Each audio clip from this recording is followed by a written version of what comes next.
जैसा कि हम लोगों ने अपनी लास्ट क्लास में स्टैंडर्ड सिग्नल्स के बारे में बात की थी, जितने भी स्टैंडर्ड सिग्नल्स थे उनके बारे में बात की थी। प्रीवियस जितनी भी वीडियोस थी हमारी, उसमें हम स्टैंडर्ड सिग्नल्स ही पढ़ रहे थे। बेसिकली जितने भी स्टैंडर्ड सिग्नल्स थे उनके बारे में हमने पढ़ा और फिर उनसे रिलेटेड हमने कुछ क्वेश्चंस भी अटेम्प्ट किए, राइट, है ना। उनसे रिलेटेड हमने कुछ क्वेश्चंस भी अटेम्प्ट किए। अब फर्दर आप जाएंगे, आप उसके आगे जाएंगे तो आपके कुछ बेसिक सिग्नल्स और भी आ जाते हैं, ठीक है। अदर बेसिक सिग्नल्स आपके आ जाएंगे। अदर बेसिक सिग्नल्स में आपका पहला आ जाएगा यूनिट डबलेट सिग्नल। अब हम यूनिट डबलेट सिग्नल तो आपको बताएंगे, लेकिन इन बेसिक जो भी जितने भी स्टैंडर्ड सिग्नल्स हमारे होते हैं उनमें आपस में क्या रिलेशन होता है। इतना हम लोग ने सिग्नल्स अभी तक जितने भी पढ़े हैं तो हमने देखा है किसी ना किसी सिग्नल का किसी ना किसी सिग्नल के साथ कुछ ना कुछ रिलेशन होता है। जैसे कि अगर हम बात करें, अगर हम डेरिवेटिव ऑफ स्टेप सिग्नल निकालते हैं तो हमें कौन सा सिग्नल मिलेगा, इम्पल्स सिग्नल मिलेगा। अगर डेरिवेटिव ऑफ स्टेप सिग्नल निकाल रहे हैं तो कौन सा सिग्नल मिल रहा है हमें, इम्पल्स सिग्नल मिल रहा है। अगर हम डेरिवेटिव ऑफ रैम्प सिग्नल निकाल रहे हैं तो हमें कौन सा सिग्नल मिल रहा है, अगर हम डेरिवेटिव ऑफ रैम्प सिग्नल निकालेंगे तो हमें स्टेप सिग्नल मिलेगा। अगर आप रैम्प सिग्नल का डेरिवेटिव निकाल रहे हैं, with respect to T differentiate कर रहे हैं उसको, तो हमें कौन सा सिग्नल मिलेगा, हमें स्टेप सिग्नल मिल जाएगा। अब इन्हीं दो पॉइंट्स को अगर हम अदर वर्ड्स में कहना चाहें तो हम कैसे कहेंगे, जैसे कि अगर हम इंटीग्रेट कर रहे हैं, आपने बोला derivation of step signal is impulse signal. अगर हम इम्पल्स को इंटीग्रेट कर दें तो क्या हमको स्टेप सिग्नल मिल जाएगा। इसी लाइन को हम अदर वर्ड्स में क्या कह सकते हैं, अगर हम इंटीग्रेट कर रहे हैं इम्पल्स सिग्नल को तो हमें कौन सा सिग्नल मिल जाएगा, स्टेप सिग्नल मिल जाएगा। अगर हम इंटीग्रेट कर रहे हैं रैम्प सिग्नल को तो हमें कौन सा सिग्नल मिलेगा, अगर हम रैम्प सिग्नल को इंटीग्रेट कर रहे हैं तो हमें स्टेप सिग्नल मिल जाएगा। क्लियर है आपस में रिलेशनशिप, जो भी हमारे स्टैंडर्ड जितने भी सिग्नल्स होते हैं उनके आपस में क्या रिलेशंस होते हैं। आपने देखा होगा एक सिग्नल से दूसरा सिग्नल निकल रहा है, दूसरे सिग्नल से फिर दूसरा सिग्नल निकल रहा है, तो आपस में ये कहीं ना कहीं कोरिलेट कर रहे हैं। एक सिग्नल कहीं ना कहीं दूसरे सिग्नल पे डिपेंड कर रहा है। एक सिग्नल निकाला उससे हमने दूसरा सिग्नल भी निकाल लिया, वापस अगर हम वही सिग्नल चाह रहे हैं तो वो भी आ जाएगा हमारा। तो बेसिक सिग्नल जितने भी हैं हमने पढ़े, उसके बाद अदर बेसिक सिग्नल्स हैं हमें वो भी पढ़ना पड़ेगा, क्योंकि उनका भी आपस में कुछ ना कुछ रिलेशंस है जो प्रीवियस हमने सिग्नल्स पढ़े हैं। तो पहला हमारा क्या आ जाता है, unit doublet signal. Other signals में पहला आ जाता है, जैसे हमने यूनिट स्टेप पढ़ा था, फिर आइए तो हम सेकंड पे आ जाए, हमने रैम्प सिग्नल पढ़ा था, फिर थर्ड पे आ जाइए हमने पैराबोलिक सिग्नल पढ़ा था, फिर फोर्थ पे आ जाइए तो हमने इम्पल्स सिग्नल्स भी पढ़ा था, और सारे की लिमिट्स भी पता की थी कि कब हमारा t की वैल्यू 0 होगी, कब हमारा t अदरवाइज जाएगा, तो ये सब हमने पढ़ा था उसमें। अब नेक्स्ट आ जाइए हमारा यूनिट डबलेट सिग्नल। तो यूनिट डबलेट सिग्नल क्या है, एक्चुअल में क्या है यूनिट डबलेट सिग्नल, क्या है, व्हाट इज यूनिट डबलेट। तो यूनिट डबलेट सिग्नल की बात कर रहे थे। अगर हम यूनिट इम्पल्स सिग्नल को डिफरेंशिएट कर दें विद रिस्पेक्ट टू टी, अगर हम t की रिस्पेक्ट में इस सिग्नल को डिफरेंशिएट कर दें, यानी डो ऑफ t को अगर हम डिफरेंशिएट कर दें विद रिस्पेक्ट टू t, तो हमारा क्या आ जाएगा, हमें यूनिट डबलेट सिग्नल मिल जाएगा, है ना। जो भी है डो ऑफ टी, अगर हम इम्पल्स सिग्नल को, जो भी हमारा इम्पल्स सिग्नल है उसको हम डिफरेंशिएट कर दें विद रिस्पेक्ट टू टी, तो हमें यूनिट डबलेट सिग्नल मिल जाएगा, है ना। इम्पल्स सिग्नल हमारा क्या होता है, इट्स लाइक दिस, ये हमारा इम्पल्स सिग्नल है ना। इसी को अगर हम डिफरेंशिएट कर देंगे तो हमें कौन सा मिल जाएगा, यूनिट डबलेट सिग्नल। अब देखिए, डो dash t is equal to d by d t डो ऑफ टी, है ना। इसको हमने डिफरेंशिएट किया, जब डिफरेंशिएट किया तो हमारा किस वैल्यू पे हमारा 0 रहेगा, जब हमारी t की वैल्यू 0 होगी तो ये क्या रहेगा, प्लस इंफिनिटी से माइनस इंफिनिटी तक जाएगा। अगर हमारी t की वैल्यू 0 है, अगर हमारी t की वैल्यू कब 0 होगा, ये हमारा जब डिफरेंशिएशन करेंगे कब 0 होगा, अगर t is not equal to 0। जब t की वैल्यू हमारी 0 के बराबर नहीं होगी तो 0 आ जाएगा। अगर t की वैल्यू हमारी क्या नाम है 0 है तो ये कहां से कहां तक जाएगा, प्लस इंफिनिटी से माइनस इंफिनिटी तक जाएगा। क्लियर है, आई होप क्लियर होगा, है ना।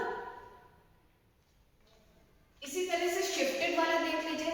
ये मेन हो गया, ये विदाउट शिफ्टिंग वाला है। शिफ्टेड वाला देखिए, डो ऑफ टी अगर टी माइनस ए है, अगर टी माइनस ए है, शिफ्ट हो गया, कितना सिग्नल हमारा कितना शिफ्ट हो रहा है, माइनस ए पे हमारा शिफ्ट हो रहा है सिग्नल। यहाँ पे क्या है, डो डैश टी, सिग्नल हमारा शिफ्ट नहीं है, इनिशियल पोजीशन पे है। जब हमारा सिग्नल शिफ्ट हो जाएगा तो क्या आ जाएगा,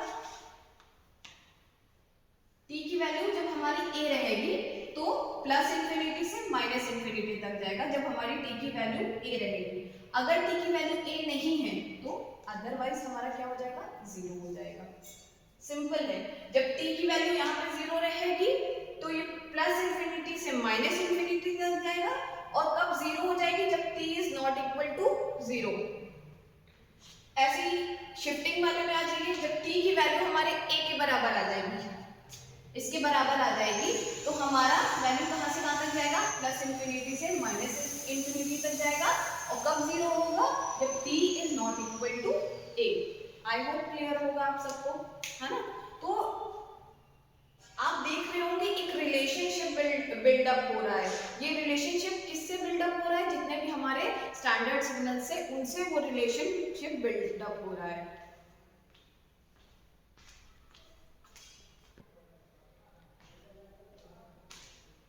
तो आइए हम फिगर से जानते हैं कैसे हमारा क्या कहते हैं, जो भी यूनिट डिफरेंट सिग्नल है वो कैसा दिखता है, हम फिगर से जानते हैं। तो हमने एक चीज बताई थी कि यूनिट डिफरेंट सिग्नल, अगर हम इम्पल्स सिग्नल को डिफरेंशिएट कर दें विद रिस्पेक्ट टू टी, तो हमें कौन सा सिग्नल मिल जाएगा, यूनिट डिफरेंट सिग्नल, है ना। तो ये इम्पल्स हो गया हमारा, है ना। इसको हमने डिफरेंशिएट किया तो हमें क्या वैल्यूज आ रही होगी, minus infinity to, sorry plus infinity to minus infinity, है ना। ये क्या हो जाएगा हमारा, डो डैश ऑफ टी, है ना। डो डैश ऑफ टी क्या हो जाएगा हमारा, माइनस प्लस इंफिनिटी से माइनस इंफिनिटी तक। क्लियर है, ये हो गया हमारा मॉडल, कौन सा हो गया, unit doublet signal.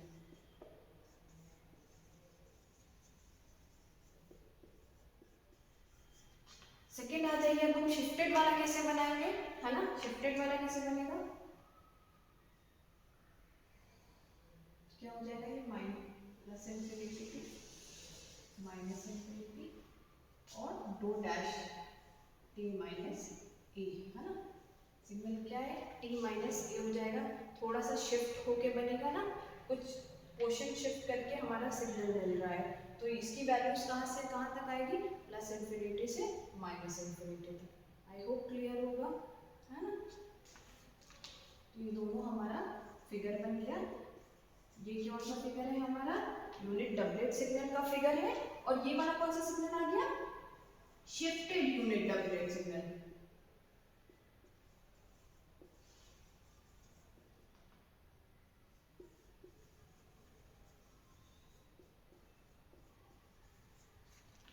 Other basic signals में हम दूसरे सिग्नल पे आ जाएंगे। हमने यूनिट डबलेट सिग्नल के बारे में बात की। नेक्स्ट सिग्नल में हमारा आ जाता है एक्सपोनेंशियल सिग्नल। अब एक्सपोनेंशियल सिग्नल क्या होता है, तो एक्सपोनेंशियल सिग्नल हमारे हमेशा इंक्रीजिंग वे में रहते हैं या तो डिक्रीजिंग वे में रहते हैं, है ना। या तो फॉलिंग होगा या तो ग्रोइंग होगा, है ना। दो चीजें होती हैं एक्सपोनेंशियल, या तो फॉल कर रहा होगा या तो ग्रो कर रहा होगा। तो x ऑफ t हमारा जीरो कब होगा, x ऑफ t हमारा जीरो कब होगा, जब t की वैल्यू हमारी लेस देन और इक्वल टू जीरो होगी। जब हमारी t की वैल्यू कम होगी तो ये क्या हो जाएगा, x ऑफ t हमारा जीरो हो जाएगा। अब x ऑफ t की value k e to the power minus A t कब होगी, जब t की वैल्यू हमारी जीरो से बड़ी या जीरो के इक्वल होगी। जब बड़ी होगी या इक्वल होगी तो k e to the power minus A T आ जाएगा। अब हम देखेंगे कि जब हमारा a की वैल्यू माइनस है ना, एक्सपोनेंशियल में अगर हमारा जो ये a की वैल्यू अगर माइनस में आ रही है तो हम ये सिग्नल जो भी हमारा हो रहा है वो क्या कर रहा है, वो श्रिंक कर रहा है। अगर यही a हमारा पॉजिटिव हो जाता तो क्या होता, अगर पॉजिटिव होगा तो ग्रो कर रहा है, अगर नेगेटिव है तो श्रिंक कर रहा है ना। जैसे कि ये आपका आ गया समझ,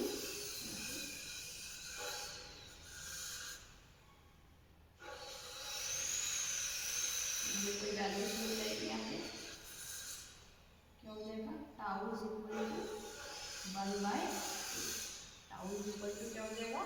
1/k और x of t is equal to क्या हो जाएगा k e to the power -80, है ना। -80 क्यों हो रहा है? क्योंकि हमारा ये श्रिंक कर रहा है। जब श्रिंक कर देगा तो क्या होगा, माइनस आ जाएगा। अगर ये राइज कर रहा है, अगर ये एक्सपोनेंशियली राइज करेगा तो इसकी वैल्यू क्या हो जाएगी, a की वैल्यू हमारी पॉजिटिव आ जाएगी।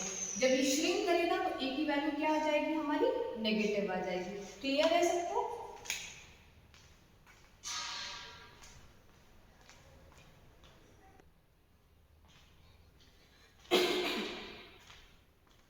हमने यूनिट डबलेट सिग्नल पढ़ लिया पहला, सेकंड हमने एक्सपोनेंशियल सिग्नल पढ़ लिया। अब थर्ड पे आते हैं तो हमारा क्या आ जाता है, साइनसॉइडल सिग्नल। साइनसॉइडल सिग्नल क्या होता है, जो भी सिग्नल हमारा कंटिन्यूअस नेचर का होगा वो हमारा साइन सिग्नल होगा, जिसको हम कहते हैं साइनसॉइडल सिग्नल। कंटिन्यूअस नेचर का होगा तो हमारा साइन सिग्नल होगा, है ना।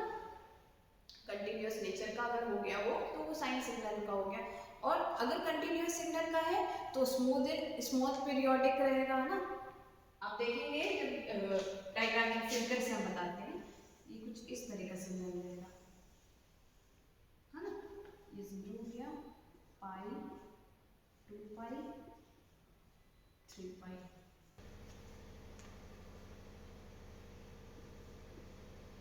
मैक्सिमम हमारा हमारा मैक्सिमम एम्पलीट्यूड है ना, जो कि एम्पलीट्यूड हमारा आ रहा है वो है हमारा Vm हो गया। तो x of t is equal to Vm sine omega t। जहाँ हमारा ये क्या है, मैक्सिमम एम्पलीट्यूड हो गया, यानी कि पीक हम कह देते हैं, पीक एम्पलीट्यूड बोल सकते हैं इसको। और ओमेगा क्या हो गया, हमारी एंगुलर फ्रीक्वेंसी। ओमेगा क्या है, हमारी एंगुलर फ्रीक्वेंसी है। और ये हमारा क्या है, पीक एम्पलीट्यूड है। x of t is equal to Vm sin omega t। ये हमने कौन सा सिग्नल पढ़ लिया, साइनसॉइडल सिग्नल पढ़ लिया। साइनसॉइडल सिग्नल हमेशा कंटिन्यूअस नेचर का ही होता है ना, कंटिन्यूअस वेव रहेगी आपकी, एक कह सकते हैं आप एक स्मूथ पीरियोडिक वेव रहेगी आपकी। देखिए इस तरह से जा रही है ना। तो ये एक स्मूथ पीरियोडिक वेव है जो कि हमारी कौन सी है, कंटिन्यूअस वेव है, जिसको हम साइनसॉइडल सिग्नल भी बोलते हैं, है ना। क्लियर है ना। तो ये हमने बात कर ली, जितने भी सिग्नल्स हमने स्टैंडर्ड सिग्नल्स पढ़े थे, तो आपने कहीं ना कहीं देखा उनका रिलेशन अदर सिग्नल से भी होता है। तो अब अदर बेसिक सिग्नल्स पे जब आप पढ़ेंगे तो इससे भी फर्दर आपको क्वेश्चन जब आप सॉल्व करेंगे तो उसमें आपका अदर बेसिक सिग्नल्स भी आपकी हेल्प करेंगे। स्टैंडर्ड सिग्नल्स तो हेल्प करेंगे ही करेंगे, प्लस आपके अदर बेसिक सिग्नल्स भी जो है वो भी आपकी हेल्प करेंगे। और आपका जो पार्ट है क्वेश्चन का, लेंथी पार्ट जो हो जाता है ना, वो आपकी ये सिग्नल्स हेल्प करेंगे कि वो पार्ट आपका शॉर्ट हो जाए। क्लियर है?